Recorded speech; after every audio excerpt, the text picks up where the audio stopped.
Before you start trying harder, there are two questions that you can ask yourself. The first question is this a time in my life when upstream effort is necessary? So there are some times in our lives when we do just have to put in some extra hours, put in some time, and feel kind of like we're trying very hard.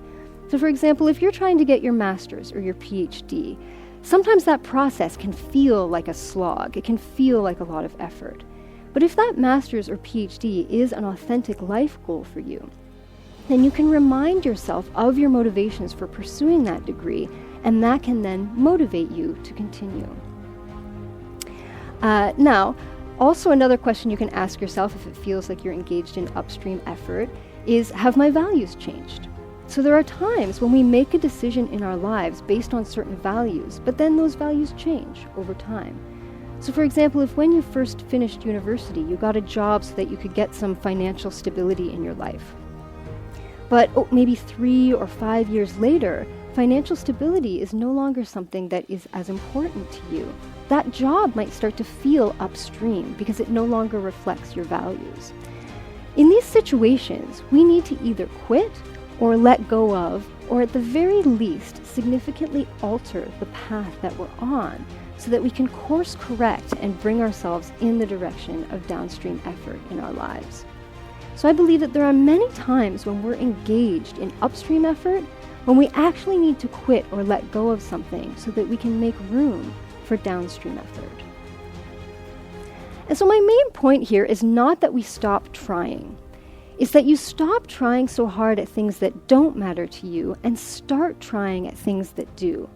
Because when we engage in effort towards goals that are personally meaningful for us, our trying doesn't feel like trying, and our success feels successful regardless of what it looks like to people on the outside. Now, this might sound relatively straightforward. However, very few of us are actually living this way.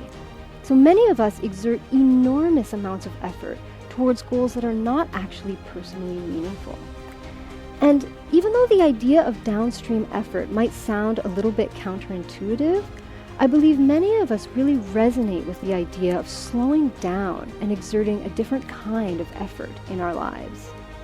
And in fact, many of the world's great wisdom traditions actually emphasize similar concepts, like practicing mindfulness, non-attachment, and emphasizing being over doing. So for example, in Taoism, there's a term called Wu Wei, which refers to a form of effortless effort. And Lao Tzu, a Chinese philosopher who's considered to be the founder of Taoism, wrote, "Search your heart and see, the way to do is to be." And so I'll admit that I don't have this process completely figured out, and my inner achievement addict is still alive and well and comes to visit me quite often.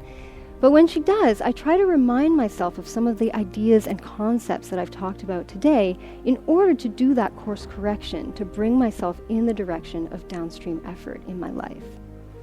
And so I would encourage all of you to take a good hard look at your own inner achievement addict and ask yourself why you're doing what you're doing. What's motivating you? Are you motivated by something that's true and authentic for you? Or are you motivated by something that's external to you? And we might ask, well, why is this important? Well, I believe it's important because your health, your well-being, and your authenticity are more important than any job, any promotion, any salary, any degree, or frankly, anyone else's opinion of you. And when we get this, when we truly embody it and start living it, then we really can begin to achieve more by doing less.